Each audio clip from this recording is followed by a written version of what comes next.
Chapter two deals with the principal's job today and tomorrow, and it has changed over the years.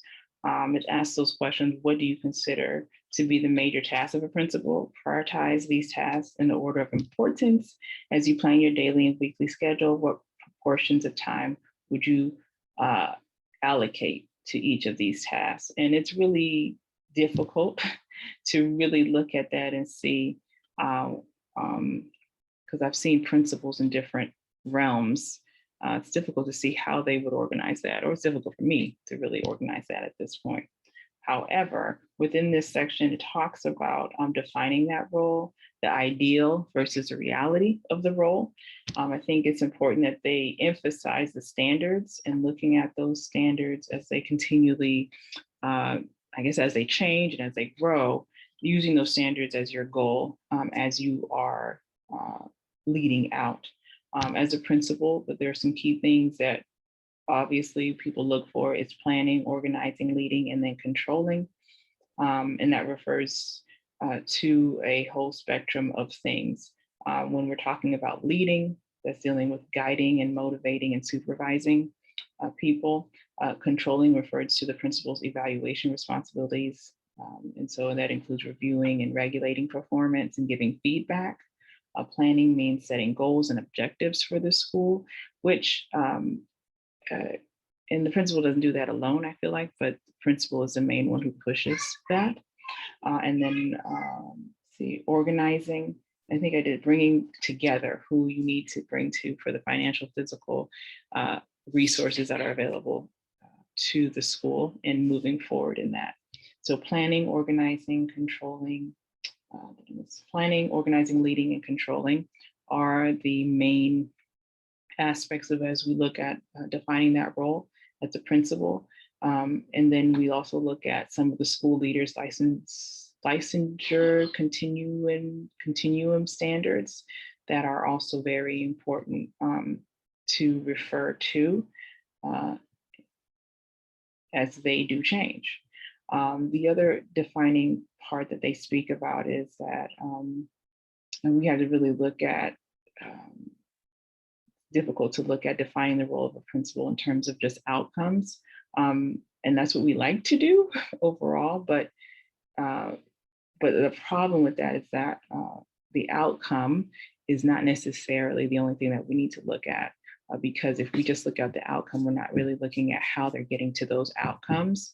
And so as the author continues to speak about the moral aspect of that and how it can be tricky, he goes on kind of highlighting that portion, which I think is very important. It says, as a result, many other outcomes that may be more important are overlooked as well. Sometimes that happens as well when we see particular things that we just want to be done, and the other things get pushed to the back burner. That's possible as well. They also use a word, Newman and his colleagues, they have a word that, or a definition called instructional coherence. And this speaks about interrelated programs for students and staff that guide a common framework for curriculum.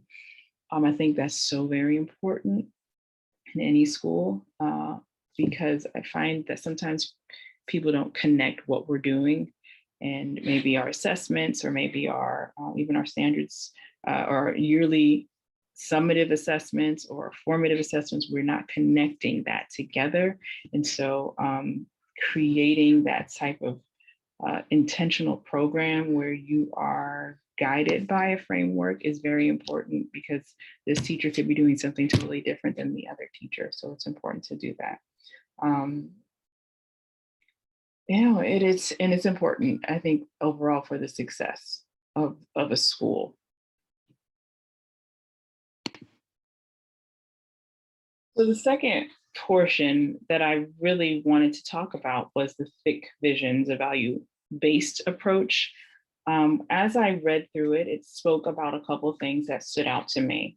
It talked about looking at a value-based approach, is basically assumptions, beliefs that are important and are used as a standard for deciding what the principals and others should do. Within that value-based approach, there's thick visions, and those thick visions are basically more than a mission statement, but they are working documents that basically state what's important to the school and why it's important to the school, and what are the obligations and where in the goal that they want to reach. It says that they are basically spells out roles, responsibilities, and the school and its vision all in this one thing. It is something that I realize that it is a promise in a way that principals and the teachers and the students make as they move forward in their day-to-day tasks. So this is something that they always keep in mind. It gives them insight and direction into the direction that they're going. It also can be seen as school improvement, and it gives reference to the National Association of Secondary School Principals. And there's a book that I did look up talking about breaking the ranks and bringing the ranks framework. And so it deals directly kind of with the school improvement direction. And this, I thought it was very, very good. And they had some recommendations from this report that they did in 1996. And the aspects of that were every student should have a personal adult advocate.